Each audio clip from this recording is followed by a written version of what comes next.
Hello everyone and welcome back to my channel. आज हम बात करने वाले हैं कि अगर आप वज़ीरेक्स से अपने फ़ंड्स निकालने की सोच रहे हैं या वज़ीरेक्स से अपने फ़ंड्स ट्रांसफ़र करने की सोच रहे हैं कहीं पे भी, बाइनेंस में या किसी और एक्सचेंज पे, तो आपको किन किन बातों का थोड़ा ध्यान रख लेना चाहिए। बहुत इंपॉर्टेंट वीडियो होने वाली है, क्योंकि अगर इनको मिस कर रहे हैं आप तो थोड़ी प्रॉब्लम हो सकती है आपको, थोड़ी नहीं थोड़ी ज़्यादा प्रॉब्लम हो सकती है। तो इसलिए वीडियो को देख लेना ताकि समझ में आ जाए चीज़ें। और उससे पहले ये हमारा टेक अलॉन्ग चैनल है जिसका लिंक डिस्क्रिप्शन में है, आप वहाँ पे जाके इसको ज़रूर फॉलो करें।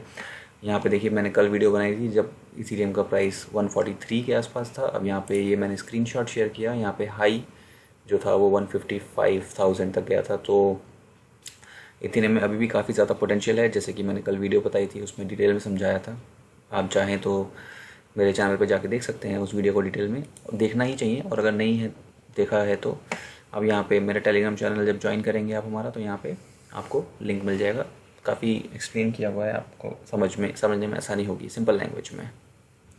तो यहाँ पे मैंने खोल लिया है गूगल क्रोम, और यहाँ पे ये देखिए वज़ीरेक्स का ही पेज खुला हुआ है, सपोर्ट पेज खुला हुआ है। अब यहाँ पे जो इन्होंने एक अपडेट दी है 4 दिन पहले दी है, तो देख लेते हैं उसको। Change in fund transfer process between WazirX and Binance.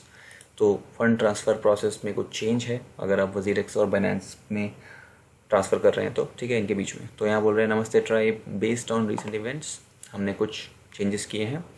अब यहाँ पे देखिए, based on recent events and the announcements made by Binance. अब बाइनेंस ने कुछ अनाउंसमेंट्स की हैं तो उसकी वजह से इनको यहाँ पे चेंज करने पड़ रहे हैं, ठीक है।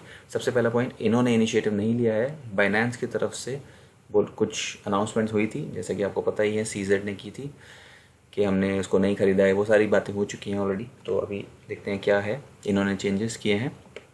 इफेक्टिव फ्रॉम 11 अगस्त, यानी कि 11 अगस्त 7:30 IST से वज़ीरेक्स जो है will cease to support off chain fund transfers between WazirX and Binance via log in with Binance. तो इसको ये सीज कर रहे हैं, ऑफ चेन ट्रांजैक्शंस जो भी फंड ट्रांसफर्स हैं वज़ीरेक्स और बाइनेंस के बीच में जो हम करते हैं via log in with Binance, उसको अब ये सीज कर रहे हैं।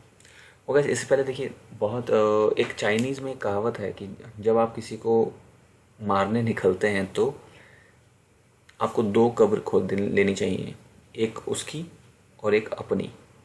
तो अब जो बाइनेंस के जो CEO हैं, CZ ने, जिन्होंने काफ़ी चीज़ें बोली हैं, अब वो हमें नहीं पता कि वो सच है या नहीं है। अब क्यों उनकी, और सबसे मेन बात ये आती है कि उन्होंने पहले क्यों नहीं बोली। पहले जब तक ये ED ने रेड नहीं की थी वज़ीरेक्स के उस पर, तब तक तो उन्होंने कुछ नहीं बोला था। अब जहाँ वज़ीरेक्स के लिए प्रॉब्लम्स बढ़ रही हैं तो बाइनेंस के CEO को याद आया कि अब मुझे पलड़ा झाड़ लेना चाहिए। तो वो बात थोड़ी सी ठीक है, नहीं है, ठीक नहीं है। तो CZ ने जो बोला, अब उसका असर यहाँ पे ऑब्वियसली वज़ीरेक्स भी फिर अब चुप नहीं बैठेंगे। ये लोग भी, अगर बाइनेंस की तरफ से ऐसी स्टेटमेंट्स आएंगी तो फिर इन लोगों को भी कुछ ना कुछ तो एक्शन लेना ही पड़ेगा।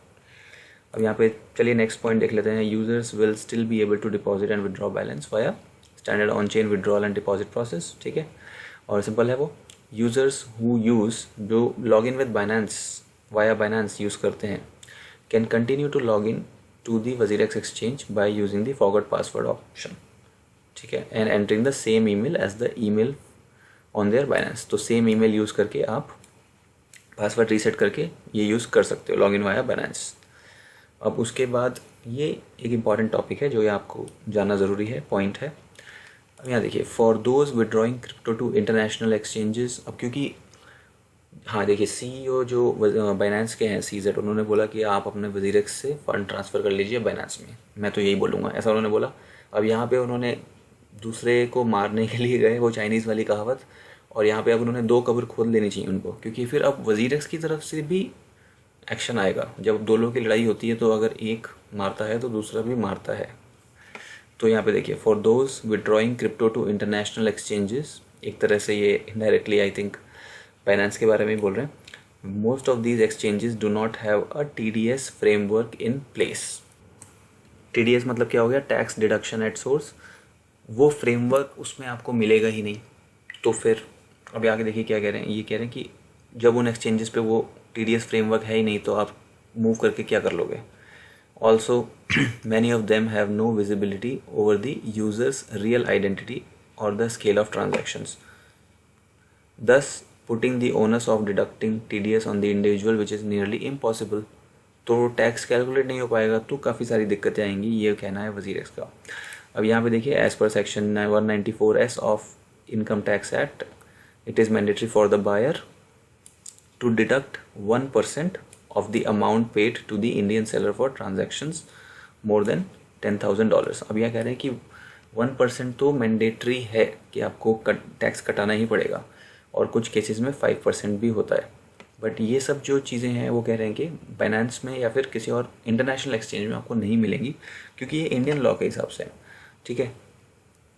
और लास्ट में उन्होंने लिख दिया कि वजीरेक्स के पास फ्रेमवर्क है for complying with the TDS as per government notification. Government ने जो बोला है कि TDS कटेगा और जो भी होगा सब कुछ रूल के हिसाब से होगा, लीगली होगा, वो वजीरेक्स के पास है।